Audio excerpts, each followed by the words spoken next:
Olá, gente, boa tarde. Bem-vindos à nossa aula de hoje, que, como vocês podem perceber, é uma continuação do capítulo 3, que é onde nós estamos, mais precisamente na gramática. Nós já vimos a introdução do capítulo, já vimos a respeito da ação verbal e do sujeito, e de como essa ação verbal se relaciona com o sujeito, que pode ser de três formas: a voz ativa, quando o sujeito pratica a ação; a voz passiva, quando o sujeito sofre a ação; e a reflexiva, que é quando ele pratica e ele sofre, ele recebe a ação ao mesmo tempo. Na aula anterior, nós paramos aqui na voz ativa, na página 49. Então, a partir de agora, nós iremos analisar a voz passiva, tá?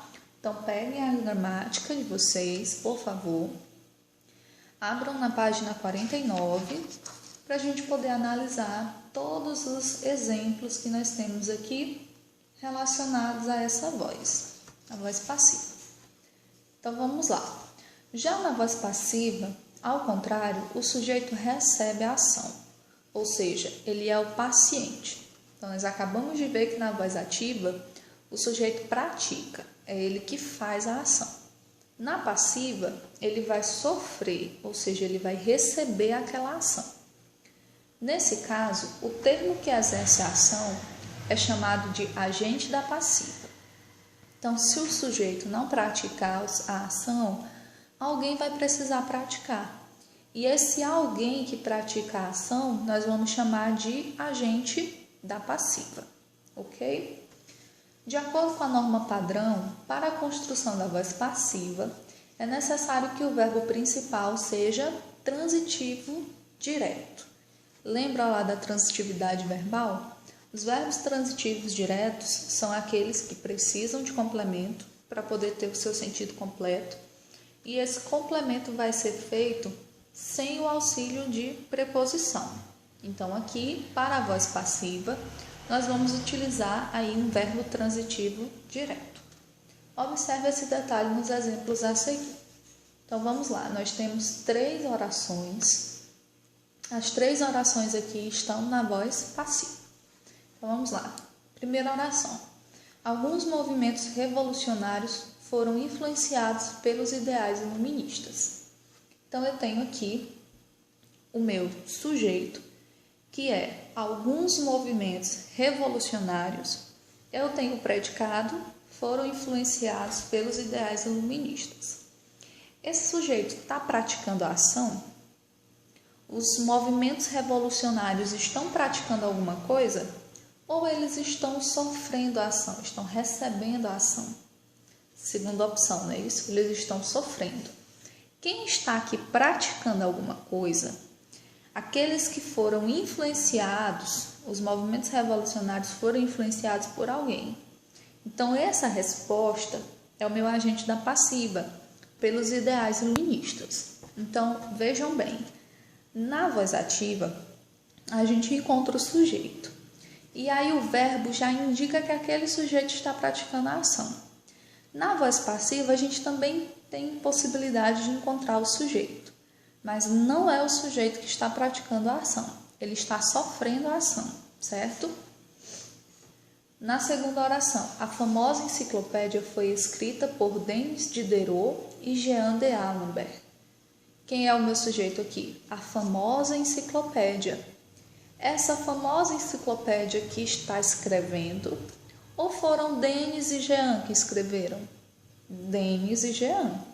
Então, este Denis e Jean nós vamos chamar de agente da passiva, porque são eles que estão praticando a ação e essa ação acontece contra o sujeito. O sujeito aqui é a famosa enciclopédia. Ela não está praticando a ação de escrever, ela está sofrendo a ação de ser escrita por outras pessoas, que no caso aqui são Denis e Jean, que nós conhecemos como agente da passiva. No próximo exemplo, o antigo regime foi criticado por inúmeros pensadores e economistas. Eu tenho meu sujeito, o antigo regime, e aí eu tenho o restante da oração que faz parte do predicado. É o antigo regime que está criticando ou ele está sofrendo a ação de ser criticado? Segunda opção, ele foi criticado por alguém. Quem foi que criticou? Os inúmeros pensadores e economistas. Então aqui eu vou ter o meu sujeito, que é o antigo regime, mas ele não está praticando a ação, ele está sofrendo a ação, certo? Não é ele que está criticando, na verdade ele foi criticado. Então aqui o que eu quero que vocês entendam é que nós continuamos, tendo essa divisão muito clara entre sujeito e predicado. E o agente da passiva sempre vai estar onde? No predicado, tá? Depois da locução verbal, ou então depois do verbo daquela oração. Ok, gente? Próxima página. Nestes exemplos, a voz passiva foi construída de forma analítica. Nessa construção, observamos sempre um padrão. Empregamos o verbo ser, seguido pelo particípio do verbo principal. Feito isso, indicamos o agente da passiva, que é introduzido pela preposição por e as suas variações. Gente, para quem ainda não está atento, a voz passiva ela pode ser construída de duas formas. Pode ser a voz passiva analítica e a voz passiva sintética. A voz passiva analítica está presente aqui em todas as orações que nós lemos na página 49. Primeira oração, foram influenciados. Segunda, foi escrita. Terceiro, foi criticado.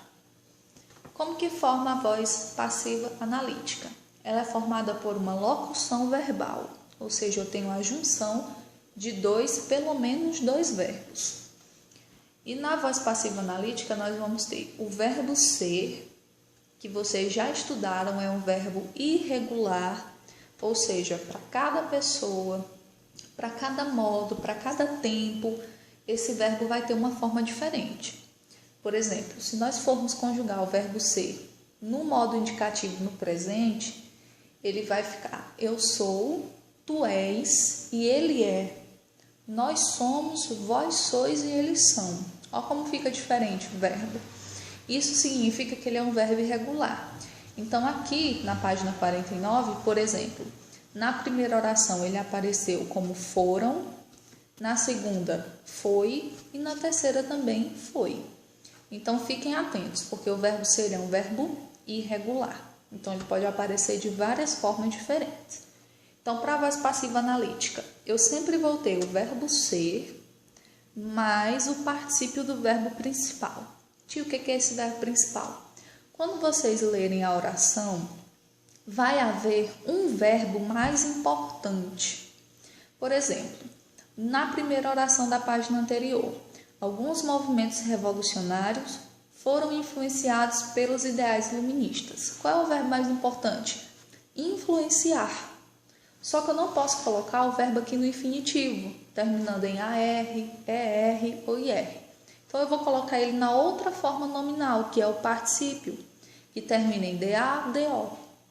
Entendido? Então eu sempre vou ter o verbo ser mais o particípio do verbo principal, ou seja, mais um verbo conjugado no particípio.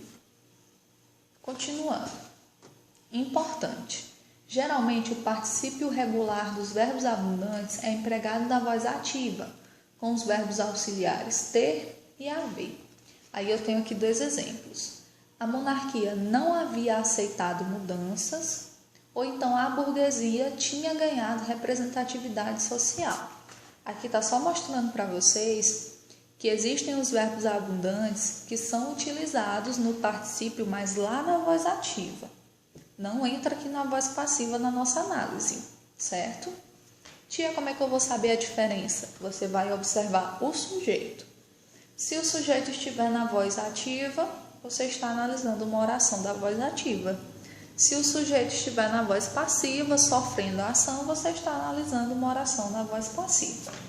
Nós temos até uma tabela na página 50 com vários verbos, mostrando aqui o particípio regular deles e o particípio irregular. É bom vocês darem uma lida na tabela, porque quem não estiver conhecendo muito bem dos verbos, quem não estiver lembrando muito bem dos verbos, vai ter vários exemplos aqui na página 50, para poder refrescar a memória. Já o particípio irregular é empregado geralmente na voz passiva, com os verbos auxiliares, o ser e o estar. Aí mais exemplos. As reivindicações da burguesia não foram aceitas pela monarquia. Os interesses da burguesia foram despertos pelo iluminismo. Então, aqui eu tenho voz passiva analítica. Eu tenho o verbo ser, no caso aqui, mais o particípio do verbo principal. Além da forma analítica, a voz passiva pode ser construída também de maneira sintética ou pronominal.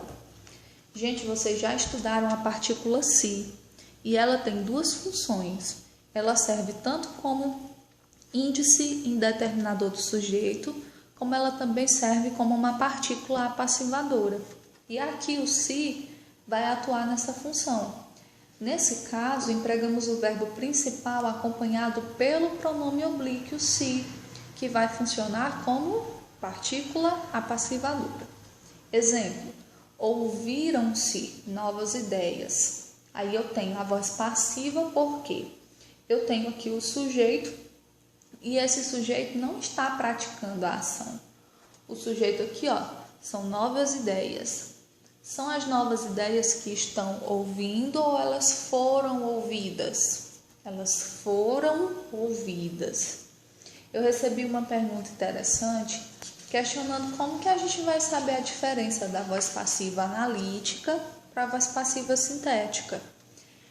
Vocês precisam prestar atenção no visual dessas duas orações, esses dois tipos de classificação. Por quê? Na voz passiva analítica, eu sempre vou ter uma locução verbal. Eu sempre vou precisar ali de dois verbos. O verbo ser mais o particípio do verbo principal. Já na voz passiva sintética, eu só tenho um verbo. E esse verbo sempre vai vir acompanhado pelo se, pela partícula apassivadora se. Na próxima página, gente, 51. Mais um exemplo de voz passiva sintética. Formaram-se muitos grupos de debate sobre o antigo regime. Então, meu sujeito aqui somos muitos grupos de debate sobre o antigo regime. São esses grupos que estão formando alguma coisa ou eles foram formados? Eles foram formados. Próximo exemplo. Criticaram-se principalmente a falta de liberdade e a desigualdade. O meu sujeito é a falta de liberdade e a desigualdade. Essa falta de liberdade e desigualdade que está criticando, ou é ela que está sendo criticada? Segunda opção, né? Ela está sendo criticada. Então, na voz passiva sintética, o sujeito vai continuar sofrendo a ação, porque ele está dentro da voz passiva. A diferença realmente está na estrutura dos verbos, tá? Os verbos da voz passiva analítica sempre vão vir ali em locução verbal, o verbo ser mais o particípio do verbo principal, enquanto que na voz passiva sintética nós vamos ter o verbo com a partícula se, tá? Essa é a diferença. A voz passiva sintética pode ser transformada em analítica. Isso é interessante porque eu acabei de fazer isso explicando os exemplos para vocês. Nessa transformação, utilizamos o verbo ser, seguido do verbo principal no particípio. Eu acabei de fazer isso, ó. Primeiro, ouviram-se novas ideias. Está na voz passiva sintética, né? Como é que eu transformo para a voz passiva analítica? Novas ideias foram ouvidas. Eu tenho aqui o verbo principal, não é isso? Ouviram. É só eu trazer esse verbo para o particípio, ouvidas, e acrescentar o verbo ser. Então, como que fica na voz passiva analítica? Novas ideias foram ouvidas. O próximo exemplo. Formaram-se muitos grupos de debate sobre o antigo regime. Qual é o verbo aqui? Formar. Então, eu tenho que trazer esse verbo para o particípio. Como que fica?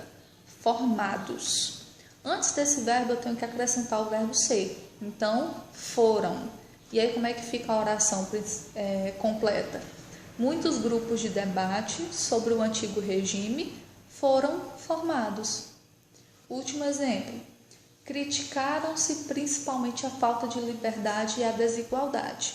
Qual é o meu verbo? Criticaram. Trago esse verbo particípio, fica como criticadas. Antes desse verbo eu tenho que acrescentar o verbo ser. Como é que fica a oração? Principalmente a falta de liberdade e a desigualdade foram criticadas, certo? Note que na voz passiva o sujeito é determinado e, portanto, o verbo concorda com ele, ok? Sempre observando a concordância, tanto concordância verbal como concordância nominal.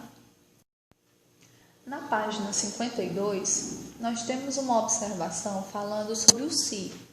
Que o se, além de atuar como uma particular passivadora, ele também pode funcionar como índice de indeterminação do sujeito.